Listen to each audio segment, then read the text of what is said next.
Hi guys, welcome to another vlog and I'm having my black coffee in the morning. So आज हम क्या करेंगे? आज हम लोग रिव्यू करेंगे लुई के प्रोडक्ट्स जिनके बारे में मैंने आपको पिछली वीडियो में बताया था, उसके पैक के बारे में बताया था। सबसे पहले we are going to use the serum जिसके अंदर नाइसिनामाइड भी है एंड हाइलुरोनिक एसिड भी है एंड ये क्लियर टोन के लिए है, ये स्पॉट्स को ख़त्म करता है।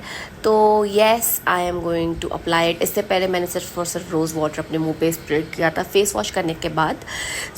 Now I am going to apply this. मैंने इसको पंप से हाथ में ड्रॉप आउट कर दिया, बट आई थॉट कि एक drop it was not enough, so I wanted to have another drop of it.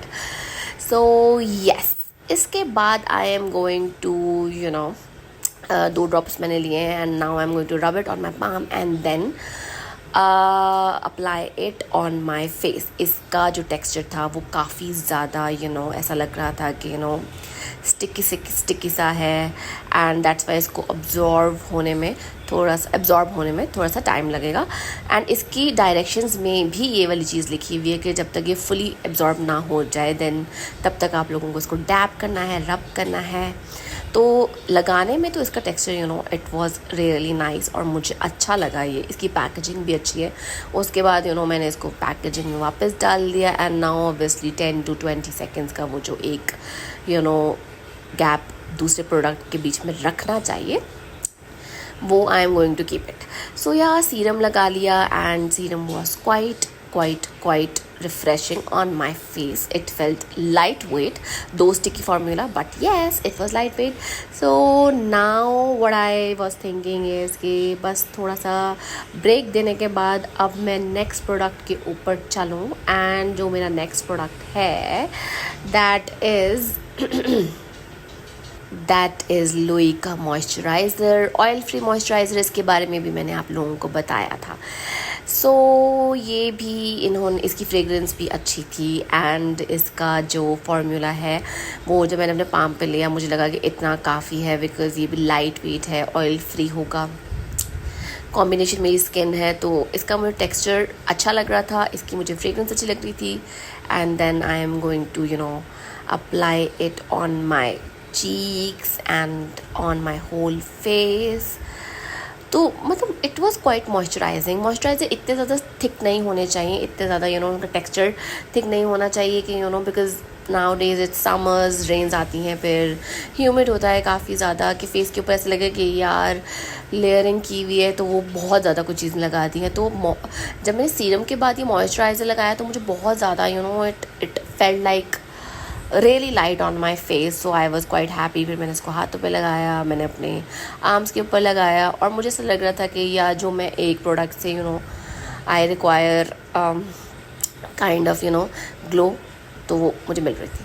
उसके बाद yes, the BB cream, Louis की बीबी क्रीम जो मैंने मंगवाई है। ये बीबी क्रीम के बारे में वी ऑल नो कि it's kind of light, it's not like foundation coverage बहुत ज़्यादा देता है। जो बीबी क्रीम है वो आप के फेस को जो अनइवन आपकी स्किन होती है उसको थोड़ा सा इवन आउट कर देता है, बट वो प्रॉपर फाउंडेशन नहीं होती है। तो जब मैंने इसका इसको ड्रॉप आउट किया था अपने पाम के ऊपर बैक ऑफ माई हैंड पे तो मुझे ऐसा लगा कि ये शेड मेरा नहीं है, but it was quite white and Ivory. मुझे ऐसा मतलब लगता नहीं है, बट ठीक है। जब मैंने इसको फेस पे डॉट किया तो I felt let's go for it, क्योंकि कभी कभी इस तरह होता है कि मैं अपनी टोन से थोड़ा सा लाइटर ले लेती हूँ, क्योंकि बिकॉज मुझे पता होता है कि प्रोडक्ट ऑक्सीडाइज हो जाना है।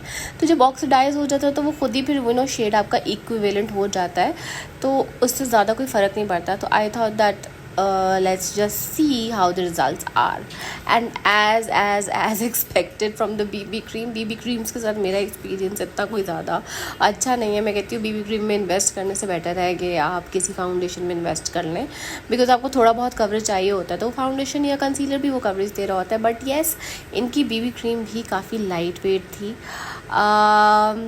मैं इसको लूँगी या नहीं लूँगी आई डोंट नो। अगर इसकी यही BB क्रीम की प्राइस रही तो maybe I can keep it, क्योंकि देयर आर सम डेज जब मेरा दिल नहीं जा रहा होता कि मैं कंसील भी करूँ, तो उसके लिए it kind of can help me. But let's see कि क्या होता है।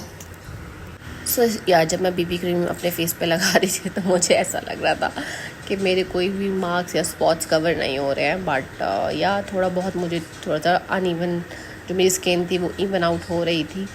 It was kind of a lotion, like you know a tinted lotion.